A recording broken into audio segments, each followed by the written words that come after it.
Et yo mes chers Digifans préférés, c'est Thomas, j'espère que vous allez bien. On se retrouve aujourd'hui pour la review de l'épisode 13 de Digimon Adventure. Un épisode qui, le pauvre, n'a pas vraiment de chance, car à l'heure où je vous tourne cette review, il n'est toujours pas disponible sur ADN à cause d'un problème technique. Personnellement, j'en ai eu marre d'attendre car là, on est quand même lundi à l'heure où je vous tourne cette vidéo. Donc, je l'ai regardé sur Crunchyroll. N'oubliez pas que je compte toujours sur vous pour qu'on atteigne ensemble le palier des 700 abonnés. Donc, je compte sur vous pour que la vidéo soit partagée au maximum, pour que comme ça, elle soit le plus visible possible. Allez, assez de blabla et passons tout de suite au vif du sujet. Digimon Adventure épisode 13, Garudamon aux ailes écarlates. L'épisode commence sur le groupe de Yamato et on les retrouve là où on les avait laissés la dernière fois, toujours en vol avec Birdramon. Nos trois héros sont en train de survoler une jungle qui s'étend à perte de vue. Et une chose qui m'a fait tiquer, c'est que Joe a le mal de l'air. J'ai l'impression que dans la série de 99, à part le fait qu'il ne savait pas nager, il n'avait aucun souci à ce niveau-là. D'ailleurs là, on pourrait dire qu'il a le syndrome du Dragon Slayer, car n'importe quel transport qu'il prend, que ce soit par la mer ou par les airs, il a le mal du transport. Donc n'hésitez pas à me dire dans les commentaires si dans la série de 99, Joe avait également le mal de l'air et le mal de mer. Alors que nos héros comptaient faire une pause pour soulager un petit peu Joe, un essaim de Funbimon surgit de cette jungle immense. Pensant que l'essaim de Funbimon se dirigeait vers eux, ils remarquent très vite que les Funbimon sont en réalité pourchassés par des Waspmon, qui parviennent très vite à capturer ces pauvres petits Funbimon. Et là, un Digimon gigantesque apparaît dans le ciel, c'est un Canonbimon. Canonbimon est un Digimon de niveau perfect, donc niveau ultime, et Canonbimon est un Digimon vaisseau ruche. Nos héros sont choqués de voir qu'un tel Digimon géant soit apparu dans le ciel. Un des points positifs que j'apprécie dans ce reboot, c'est que plus le Digimon évolue, plus il grossit, et ça franchement j'adore. On a le droit à un plan large où on voit Birdramon face à ce Canonbimon. Déjà que Birdramon est assez grande, là on ne peut que confirmer et constater la grandeur de ce Canonbimon. Sora, voyant que les Waspmon qui transportaient les Funbimon à l'intérieur de ce Canonbimon, et Sora ayant un grand cœur, demande à Birdramon d'attaquer pour leur venir en aide. Mais le Canonbimon, ne voulant pas laisser nos héros agir, il contre-attaque et leur lance des missiles. Birdramon parvient à les esquiver, mais les missiles sont à tête chercheuse, donc ils font demi-tour. Gabumon, pour protéger nos héros, lance son attaque Petit Fire et parvient à en détruire 2 sur 3. Birdramon, pour esquiver le dernier, s'enfonce dans la jungle et à cause de l'explosion, Joe lâche Birdramon et tombe dans cette jungle qui est immense. Nos héros maintenant dans la jungle, Canonbimon envoie des Waspmon à leur recherche. Vu que Joe était tombé quelques minutes avant, Yamato et Sora sont toujours à sa recherche, mais Gabumon leur dit de ne pas s'en faire vu que Gomamon est à ses côtés. Au même moment, un Funbimon surgit d'un arbuste et en voyant nos héros, il prend peur et s'envole, mais il est vite stoppé par une branche d'arbre et retombe aux côtés de nos héros. Sora va aux côtés de Funbimon et essaie de le rassurer en lui disant qu'ils ne lui veulent aucun mal et demande à Funbimon de lui expliquer la situation. Du côté de Joe, lui s'est fait capturer avec Gomamon et les Waspmon le ramènent à l'intérieur de Canonbimon. Yamato et Sora ayant entendu Joe crier à l'aide, ils veulent vite partir à son secours et pour ça, Yamato a une petite idée dans la tête.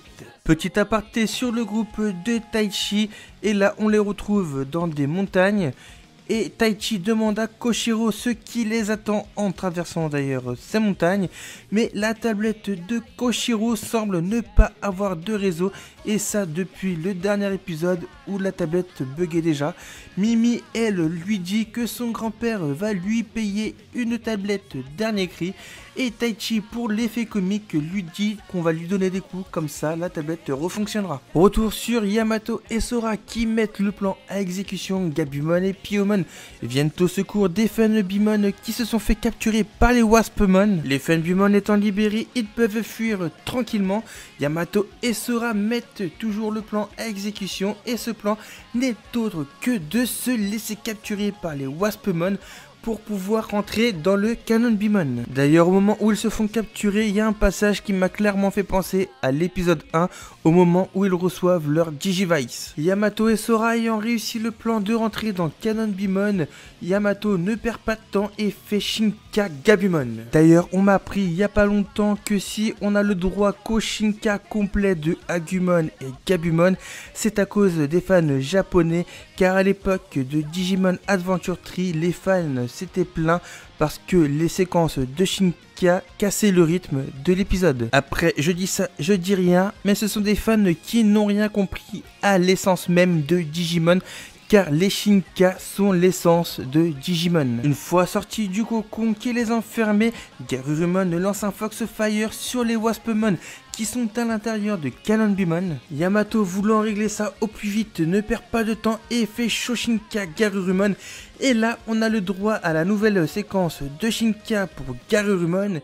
Et qu'est-ce que je dois dire à part qu'elle est juste sublime. Déjà celle de Greymon était magnifique, mais je préfère celle de Garurumon. Franchement, elle est vraiment splendide. D'ailleurs, dans le Shoshinka de Greymon, je ne sais pas si vous aviez remarqué et j'avais oublié d'en parler, mais je vous l'avais dit dans les commentaires de la vidéo, mais on peut apercevoir Mugen Dramon, ce qui présagerait un Kyukoku Shinka corrompu pour Metal Greymon. Where Garurumon parvient à se débarrasser facilement des Waspmon qui l'attaquent, et grâce à ça, ils parviennent à retrouver Joe facilement. Gomamon ayant entendu Nohero arriver lance son attaque Martin Fish et les rejoint, mais Nohero étant assailli par les Waspmon n'ont d'autre choix que de partir du Canonbimon. Yamato, Sora et Joe sont enfin sortis du Canonbimon. Piomon, elle, se Shinka en Birdramon pour déposer Nohero sur le sol, mais il n'y a que Joe qui est déposé sur le sol, car Sora ne veut pas abandonner les Funbimon à leur sort, et là Yamato comprend que c'est la même situation que pour Neamon. Pendant que Joe et Kakumon s'occupent des Waspmon, le plan de Sora consiste à ce que Yamato et Garurumon libèrent tous les Funbimon et les réunissent à un seul endroit, et comme ça, Sora et Birdramon pourront récupérer le bloc en entier. Yamato, qui était retourné donc à l'intérieur de Canonbimon pour libérer les Funbimon, envoie un signal à Sora pour lui dire comme quoi tous les Funbimon ont été libérés.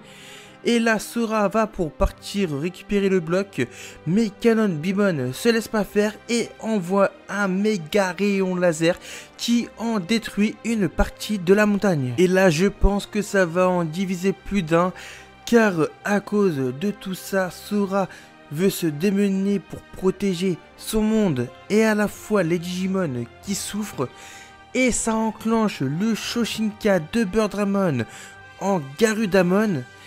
Et là, j'ai envie de dire, est-ce qu'on peut parler vraiment d'amour? Car pour rappel, le symbole de Sora est le symbole de l'amour.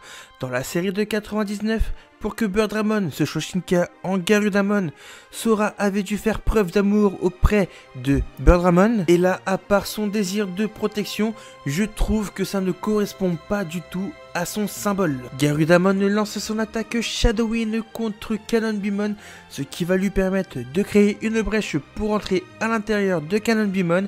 Ainsi, il pourra récupérer le bloc où sont les Funbimon Yamato et Garurumon. Nohero ayant obtenu la victoire contre Canonbimon, Nohero disent au revoir aux Funbimon et l'épisode se termine sur le groupe de Taichi, car la semaine prochaine ce sera un épisode centré sur Koshiro et Tantomon. Alors mon avis sur cet épisode 13 de Digimon Adventure, même si c'est pas un si mauvais épisode que ça, mais je l'attendais quand même au tournant vu que là l'épisode était centré sur Sora. Sora qui a un développement quasi inexistant à part son désir de protéger les Digimon. C'est d'ailleurs ça qui va enclencher le Shoshinka de Birdramon en Garudamon. Et j'ai qu'une chose à dire, là dans l'épisode, je n'ai pas retrouvé le symbole de Sora. L'animation quant à elle est très propre, on a des belles scènes d'animation.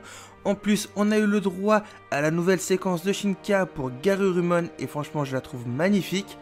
Les BGM quant à elles sont très bien utilisés. Voilà, la review de l'épisode 13 de Digimon Adventure 2020 est terminée, j'espère qu'elle vous aura plu.